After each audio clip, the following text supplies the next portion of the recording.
Hi, my name is Habiba and welcome to another exciting segment of Biba's Canadian Journey.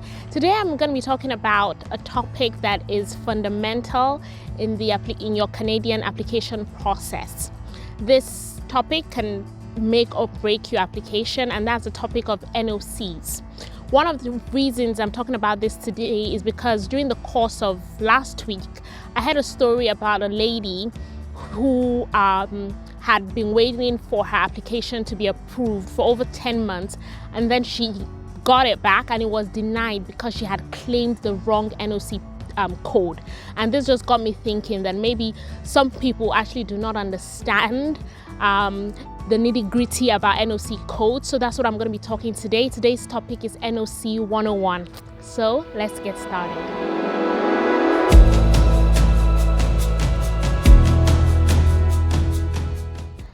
So what is NOC?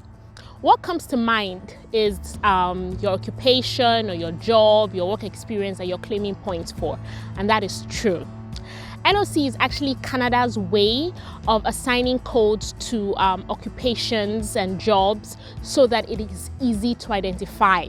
We all know that when you assign codes to things that are cumbersome, it kind of makes it easy, to classify them and to identify them. So that's what NOCs is. Now, it is your duty to claim or determine the right NOC. The onus is on you to figure out what your NOC is.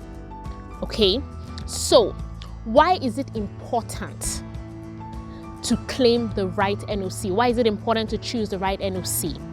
Like I said earlier on, with what happened with this lady, she chose the wrong one. Okay, so yes, it is important so that your application is not denied or rejected. Right now, it is more than ever, it is extremely necessary to have your NOC at the beginning of your journey. Before you even start your IELTS or your WES or saving funds, it is now very important to have your NOC ready. And I'll explain why I say this. If you're thinking about if we start at the federal level right now, except you are age 30 and below, or let's even say 32 max, and you have a master's or a PhD, and you have aced your IELTS, so we're talking band 9 or 10, and you have several years of work experience, except you fall into this category, the chances of you receiving an invitation to apply at the federal level is very slim. Okay, now it is not the end of the world. If you're over 30, you maybe only have a bachelor's or diploma, it is not the end of the world. You are still eligible, if you meet other criteria, to come to Canada as a skilled worker. But what should come into mind immediately is provincial nomination programs or other streams that are not as strict and as age sensitive as the express entry. Now, to be eligible for these other streams, an important component is your NOC, having the right NOC, because like I explained in my previous videos, provincial nominations are very tied to your work experience, being nominated by a province that has your NOC in demand. So now it is very important, if you're starting your Canadian journey, you're just starting the process, one of the most important things I now tell people is that you need to have your NOC on ground so that you do not waste time. Time is money, and you do not waste energy. Let me explain.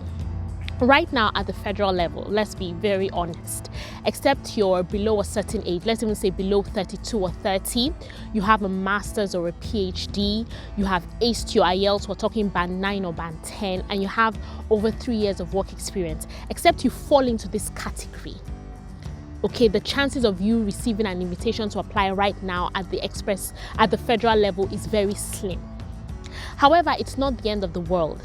There are other streams that are available for people that don't fall into this category. So if this is you and you're starting your journey now, okay, and you don't fall into that category, your next best option is a provincial nomination program.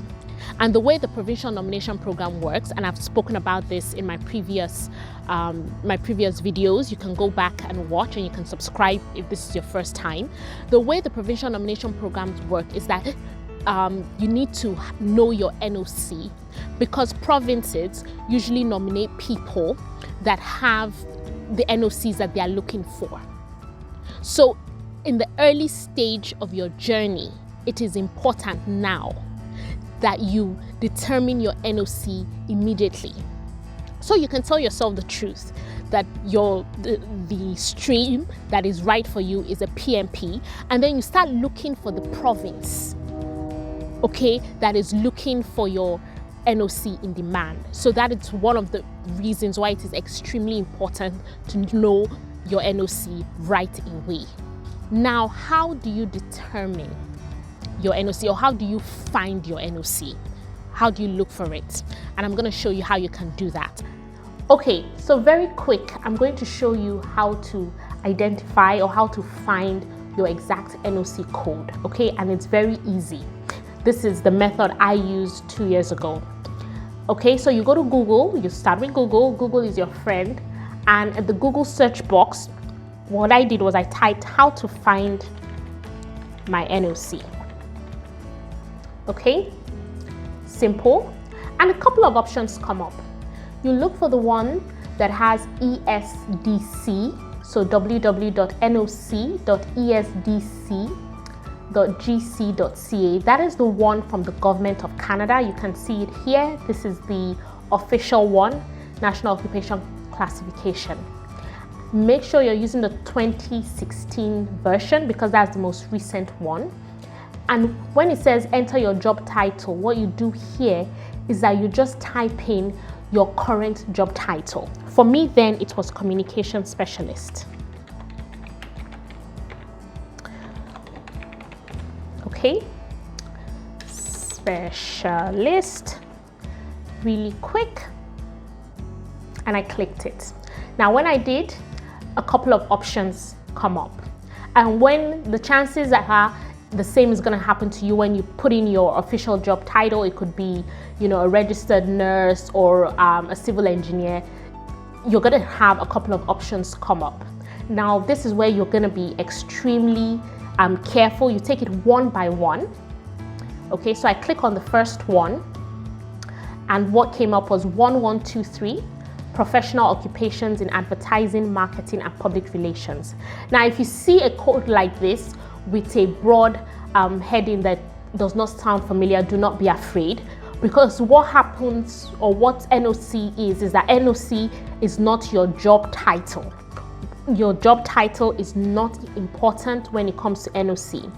What is important is a summary of your work experience. So not your job title, but a summary of your work experience.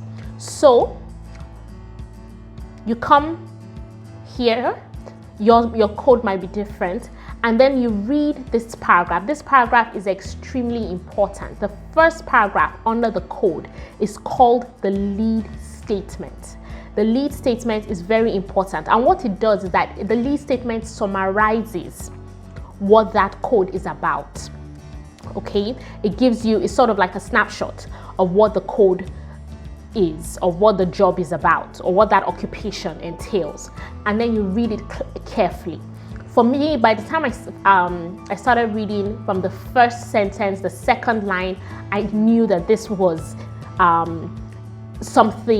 this was very close to what I did at work. Okay, now if you start reading this lead statement and it is not looking familiar, it's not sounding like what you do, then the chances are this is not your NOC. But you don't just stop here. So you take the first part of the NOC code, very important, and I scroll down to the very bottom where it has main duties. This is also extremely important because, like I said, NOC is not your job title. What is important is the work experience. So the duties performed here, the duties listed out here, okay, should be duties that you perform in your job. The rule of thumb is that there should be a 70% match. So when you come here and you're reading this, as well as the lead statement, there should be a close resemblance to the duties you perform in your office or at work. If there is no resemblance, or if you don't have up to a 70% match, and what I did was, I think there was about 11 or 12 listed duties for me. I counted 9 that I could safely tick and say, yes, I performed this. So make sure there's at least 70%. If there is no at least 70%, you don't have up to 70%, then that NOC is not yours. That is just the truth. Okay, that NOC is not yours. Then you have to keep looking for another NOC till you find the exact one. Okay, so this is just how to arrive at your NOC and how to find your NOC. I'm gonna leave this link. This is the safest link for you to use to determine your NOC. This is by the government of Canada. This is not from me. So this was how I determined my NOC. Now, not everybody's situation is this simple, okay? Mine was pretty straightforward, yours might be. But I've met a couple of people, I've spoken to a couple of people that determining their NOC was not that easy. It's not as straightforward as this, okay? Because sometimes your job title might be associated with a code that does not match your experience. I'm going to repeat that. Sometimes your job title might be associated with a code that does not match your job or your work experience. And like I said earlier, what is important in determining your NOC is not the title, but your work experience. And I'll give you an example of a colleague of mine, a former colleague of mine. Okay, now she wanted to start looking for her NOC, and I told her to follow the same process. Now, her job title is Event Coordinator. Okay, so she clicked it, she did the search, and what came out was this code, 1226, Conference and Event Planners. And she started going through it. But at the time she was done reading the lead statement, she called me and she said, Habiba, this is definitely not my NOC code. And when I asked her why, she said, this is not what I do. She said she's reading it and it just is not her. And I said, okay, let us scroll down and go to the main duties. Again, she started going through the main duties and she says, out of all this, about 7 or 8, she can only click 1, in fact 0.5, you know, to say that's what she does, that this is definitely not hers. I said, okay. So at this juncture, I spoke with her and we knew that there was no way she could use 1226 as her code, because even though her job title fell under this, she does not have any work experience under 1226. So what I recommended was she plays around with the title a little bit, and we start looking for different codes till we find the exact code. So remember, her job title is Event Coordinator. So I told her in the search box, just type events.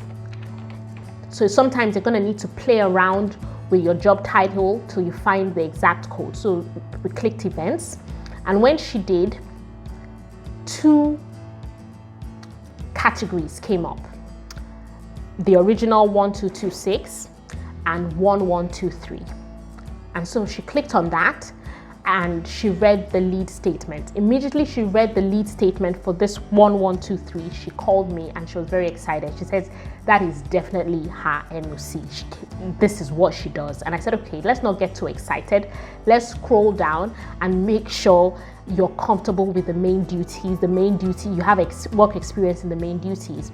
She went over the main duties and told me, she said, you know what, I have over 80%. She can click over 80% of the duties. She can say comfortably that she has performed over 80% of the duties here. And we're very excited. And I found out quite quite surprising, but then it just goes again to emphasize what I said about the NOC, that sometimes your job title, is not associated with a code that you have experience in. So yes, her job title is event coordinator, which falls under the code 1226. But really, where her work experience is 1123. So again, when it comes to NOC, please and please, you need to be very careful.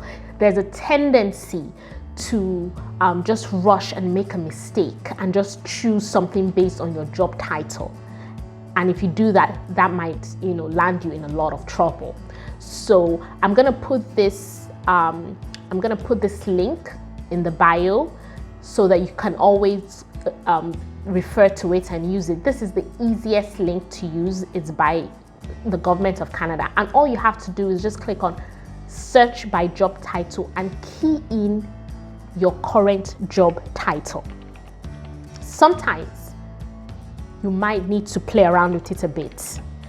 Remember, when you go through the lead statement, if it doesn't make sense, then I can tell you that that code is not yours. Okay? You might still want to go through the main duties. If the lead statement does not add up, the main duties is not going to add up. You need to play around. If yours is not that straightforward, you're going to need to play around with a couple of titles, a couple of, job headings till you find an exact one, or the closest possible. So in conclusion, it's really important that you choose the right NOC. It's up to you to make sure you're claiming the right NOC. I'm going to leave the link there. That's the best place to, to start looking. Once you put your official job title, go through whatever codes come up. Make sure that whatever you choose is a 70% match to what you do in the office or what you do in your job. Because once your work reference is sent to IRCC, there needs to be at least a 70% match between what is on your work reference and what is stated under a particular NOC. Like I mentioned earlier, when I heard that lady's story, I was a bit heartbroken, because I thought to myself, this is something that could have been avoided. Okay, it's not like you didn't meet IELTS scores or you didn't have the right amount of proof of funds. This is something that, when done well, should not be an issue. But again, if it's not done well, it can lead to a rejection or a delay in your visa application. Okay, so please take your time and choose the right NOC code. Okay, what is what doing is what doing well. And until next time, do take care.